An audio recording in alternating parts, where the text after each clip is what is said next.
The world was a violent place during the time of Jesus, much like today. The people longed for peace, much like today. And the people had different ideas about how to find peace, much like today. On the night Jesus was crucified, what we now remember as Good Friday, a crowd gathered around the palace of the appointed Roman ruler of the area, Pontius Pilate. And that crowd was, in a sense, a microcosm of all of our lives. They were faced with a choice, a fork in the road. And actually, it's the same choice that we face today.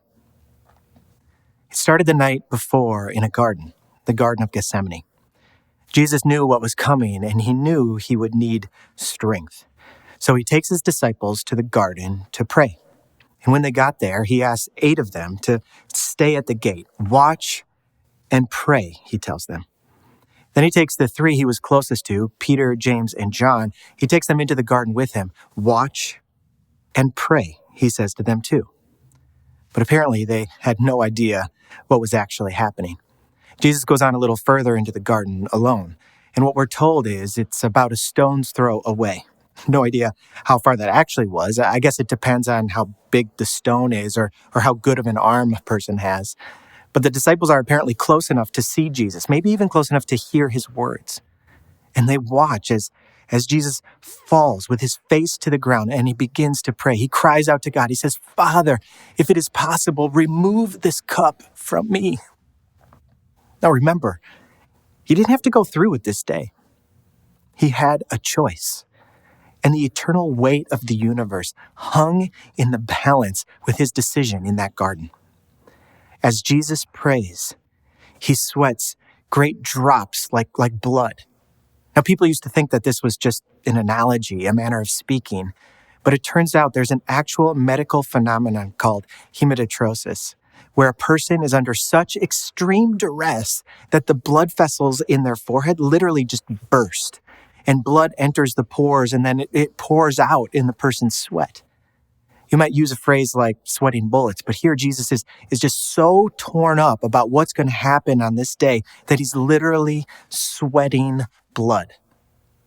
Jesus is in turmoil. Jesus is in agony. But in a moment of grace, we're told that angels come and they minister him in some way. When he finishes praying, he wakes up his disciples and he says, "It's time." And then off in the distance, in the darkness, they see a string of torches about 1.5 miles long, slowly coming their way.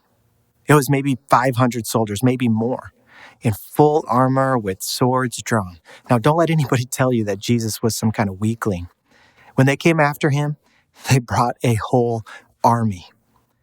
And as the soldiers approach, lo and behold, they're being led by one of Jesus' own disciples, Judas. Jesus speaks first. "Who is it that you're looking for?" And they reply, "Jesus of Nazareth." To which Jesus said, "I am he." And when he said that, all of a sudden, all the soldiers just fell to the ground. Can you imagine? What kind of power is that? And now 500 armored men are clamoring to get back to their feet again and regain their composure. And then Jesus says, "You're looking for me. Let these men go." It amazes me that even in the darkest pit of despair, Jesus was concerned for his friends. And now Judas steps forward and he kisses Jesus on the cheek. You ever heard of the kiss of death? Well, this was it. This was the sign that Judas had worked out with the soldiers. Judas sold out his friend, the eternal Son of God, for just a few months' wages. Jesus is led away, but they don't take him directly to the cross. He's taken to the first of several unjust sham trials. And the first one takes place before a man named Annas. Annas was a former high priest of the Jewish people and no doubt still had a lot of power and influence. He questions Jesus. "What is it that you teach? Jesus replies, "Go ask my disciples." You see, Jesus always taught openly in the temple's courts. His teachings were no secret, but those present were in no mood. And some big bruiser steps up and just slaps Jesus hard across the face. It was against law to strike a prisoner during a trial. But that wasn't the only thing about Jesus' trial that was a complete sham. It was illegal to arrest somebody without a charge. It was illegal to arrest somebody on the testimony of a bribed witness. Trials could not be held during the night or on feast days. This whole thing was just a complete mockery of justice. And Jesus rightly asked, "What have I done wrong?" A question that remains unanswered to this day. For the next part of the sham trial, they take Jesus to Caiaphas. Caiaphas is the current high priest of the Jewish people. And false witnesses start accusing Jesus. One says, he said that he was going to destroy the temple and rebuild it in 3 days. Now, Jesus did say that, but he wasn't talking about the physical building of the temple. He was talking about his own body. And they would soon see that Jesus' words were, in fact, true. Another false witness accused Jesus of blasphemy, a crime punishable by death. And Jesus is asked just straight up, "Are you the Christ?" Now, that puts him in a very tough spot. If he says yes, he would be considered a blasphemer because his accusers already didn't believe in him. But if he says no, he wouldn't be telling the truth. So Jesus replies, "I am." A simple "I am" to us, but to those who heard those two words, they were a claim to be God. I am were the sacred words by which God identified himself to his people. So when Jesus utters those words to Caiaphas, well, he completely comes unglued.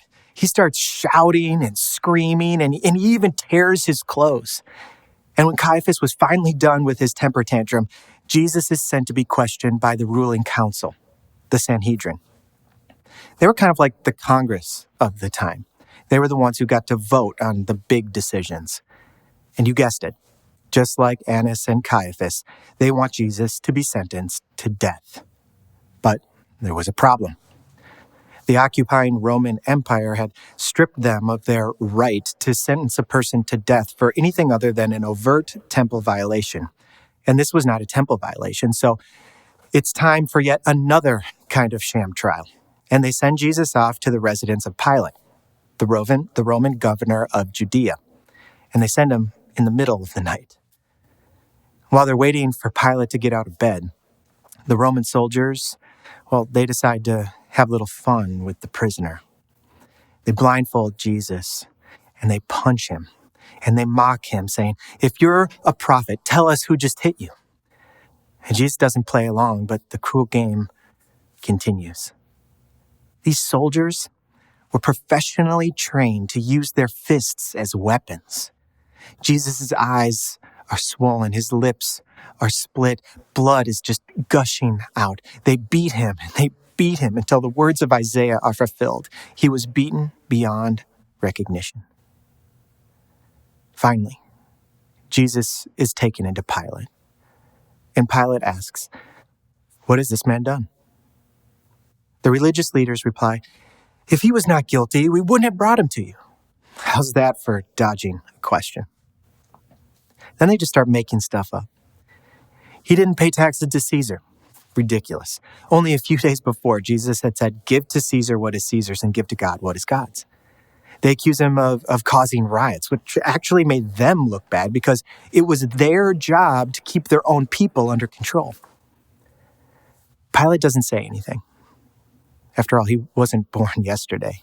He knows that they don't have anything on him, so Pilate asks Jesus himself, "Jesus, are you a king?"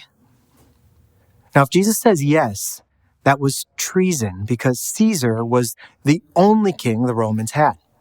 But if he says no, then all his teaching about the kingdom would be meaningless. So Jesus replies, "Yes, but my kingdom, it's not of this world." So incredibly smart, that Jesus. Pilate asks him a few more questions, but he can't find anything to charge Jesus with. So he decides to draw on an old tradition with the hope that it will set Jesus free. Let me just pause here for a minute to point out something that you might not know about this story. Even if you're familiar with the events of Good Friday, you may not be aware that there was actually another Jesus in the story. Did you know that? In his gospel, Matthew tells us this. Now, it was the governor's custom at the festival to release a prisoner chosen by the crowd. At that time, they had a well-known prisoner whose name was Jesus Barabbas. So when the crowd had gathered, Pilate asked them, "Which one do you want me to release to you? Jesus Barabbas or Jesus who is called the Messiah?" Now, we don't know a lot about Jesus Barabbas, but we do know that he was a violent revolutionary who murdered someone in a past uprising. Matthew calls Barabbas notorious, evidently for his reputation as a freedom fighter, esteemed by the people. Two men named Jesus. Jesus Barabbas, a passionate revolutionary whose path to peace was power and violence. And Jesus Christ, who was also a passionate revolutionary, but his path was the exact opposite. His path to peace was one of love and self-sacrifice. In this moment, the crowd is faced with these two competing visions for making peace. And in a similar way today, these two rival saviors stand before us. And we must choose between the two approaches to peacemaking that they represent. The people on Good Friday chose the wrong Jesus. They chose to free the violent revolutionary Jesus Barabbas and send Jesus Christ to death on the cross. A mind-blowing reality that I'm reminded of today is that given that same choice, Jesus Christ would have chosen to spare Barabbas too.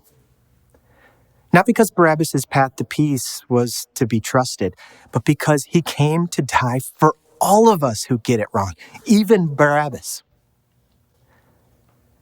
Now, Pilate makes one last play to have Jesus released. Pity. He thought if he had Jesus beaten badly enough, the religious leaders and the angry mob would be satisfied and agree to drop their trumped-up charges on Jesus. His soldiers, they make a crown of thorns, giant thorns, to mock him as king. And they take that crown and they sink it deep into Jesus' scalp and forehead. And then he's flogged. Now, flogging could be the most brutal part of this entire crucifixion process. The prisoner would be stretched out over a pillar on the ground with his hands fastened to it, stretching out his entire back. And they would take a whip called a cat of nine tails, and with little pieces of bone and metal and glass tied to the ends of it, and they would take that cat of nine tails and they would whack it across the back of the victim and just whack it across the back of the victim. And it would tear away chunks of skin, and chunks of muscles, and sometimes even organs. We're told that 7 out of 10 condemned men never even made it to crucifixion because they died during the flogging.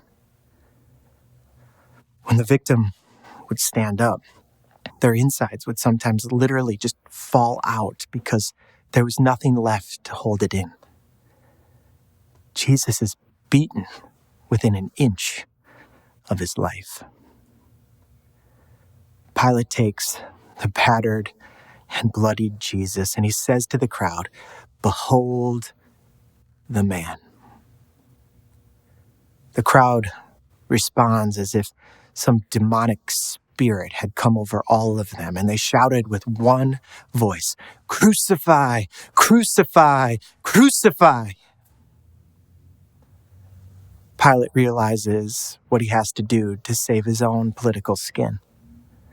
So he condemns Jesus to death by crucifixion. He bows to the pressure. He sells out the King of Kings and the Lord of Lords. Now, I can't be too hard on him, though, because I know that I've sold him out for less in my own life. Pilate then washes his hands symbolically to say, it's not my fault, but the blood was still on his head, and it's on mine too. Now, it's time. Through the city and up the hill to where it's all going to happen, a 60-pound crossbeam is hoisted onto Jesus' body and his broken back, and he's forced to carry the instrument of his own torture and execution. After being beaten so badly, there's no wonder he couldn't carry the cross alone. And someone from the crowd gets roped in to help him. His name was Simon of Cyrene, and he helps carry that cross up the hill. And when they finally make it to the top, to the place of execution, they take Jesus and they nail him to that piece of tree. Spikes are driven through his hands and his feet, and he's hoisted up against the sky. From noon until 3 p.m, darkness came over all the land. About 3 p.m, Jesus cried out in a loud voice, Eli, Eli, lema sabachthani, which means, my God, why have you forsaken me? When some of those standing there heard this, they said, he's calling Elijah. Immediately, one of them ran and got a sponge and filled it with wine vinegar and put it to his staff and offered it to Jesus to drink. And the rest said to him, now leave him alone. Let's see if Elijah comes to save him. And when Jesus had cried out again in a loud voice, he gave up his spirit. And there, with the outstretched arms of love, Jesus offers his life to bring peace to the world. And what's even more shocking is that this was always a part of the plan. As the prophet Isaiah said over 700 years earlier, he was pierced for our transgressions. He was crushed for your iniquities. The punishment that brought us peace was on him, and by his wounds, we are healed. By his wounds, we are healed. By his wounds, we are forgiven. By his wounds, we are restored. The world was a violent place during the time of Jesus, much like today. The people longed for peace, much like today. And the people had different ideas about how to find that peace, much like today.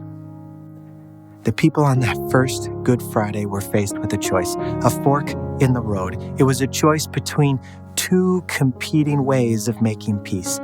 Jesus Barabbas, the way of power and violence, or Jesus Christ, the way of love and self-sacrifice. And it's actually the same choice that we face today. The people on that first Good Friday, they chose the wrong Jesus. And I wonder, which Jesus will you choose?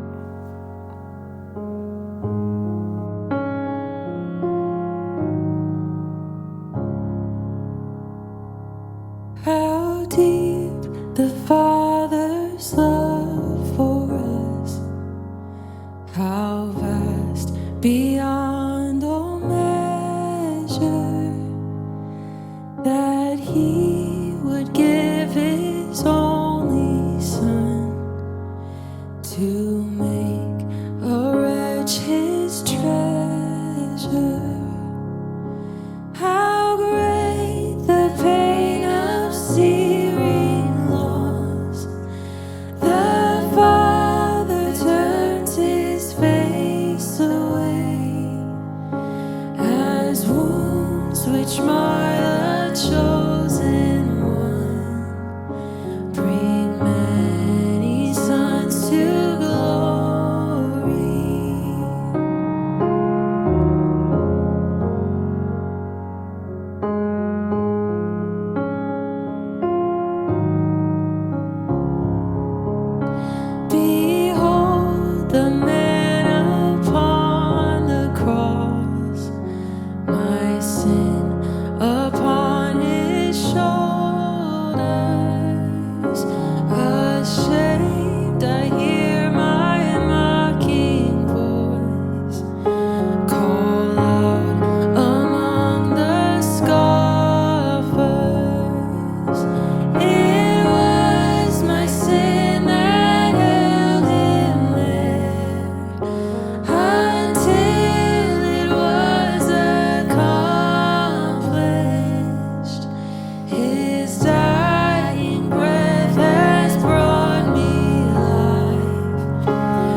He was pierced for our transgressions.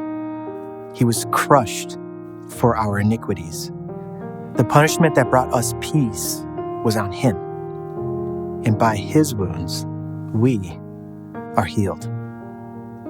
This bread and this cup represent the sacrifice of Jesus, the piercing, the crushing, punishing, and wounding that he endured on our behalf. The cost of our peace was steeper than we could ever imagine. The most beautiful image of humanity was beaten beyond recognition and then nailed to a tree to die. And he took on all the evil and all the pain that our world has to offer.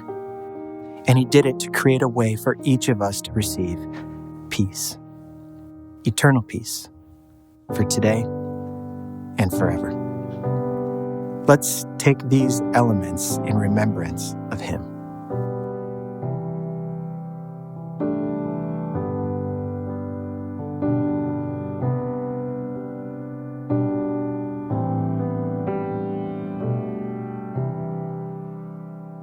I hear the Savior say, thy strength indeed is small. Child of weakness, watch and pray. Find in me thine all in all. Jesus paid it all, and all to him I owe. Sin had left a crimson stain. He washed it white as snow.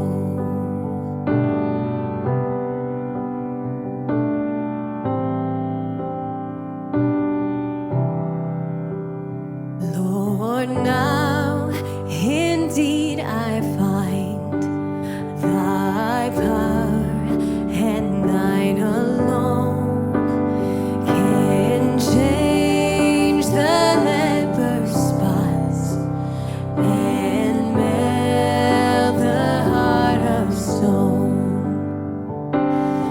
Jesus paid it all, and all to him I owe. Sin had left a crimson stain. He washed it white as snow.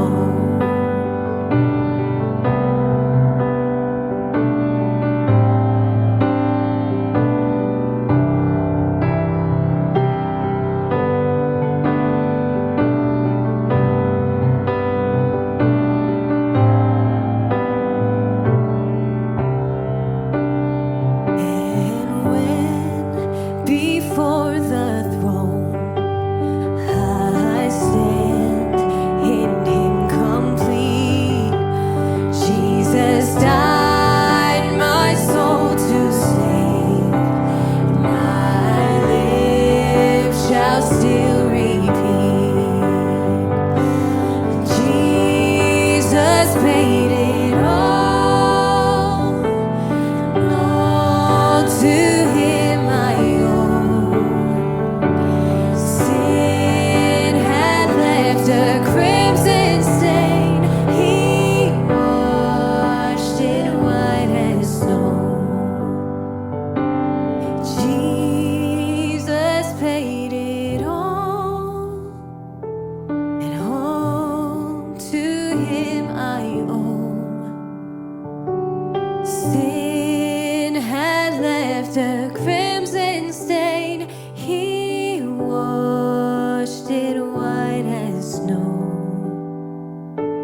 Sin had left a crimson stain.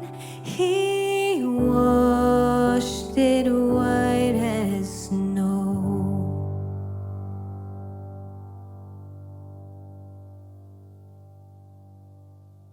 Tonight, we symbolically begin our wait for the victory of Easter morning. Make sure you come and celebrate with us this Sunday, either in person in the Chicago area or online, as we together break the silence of the grave.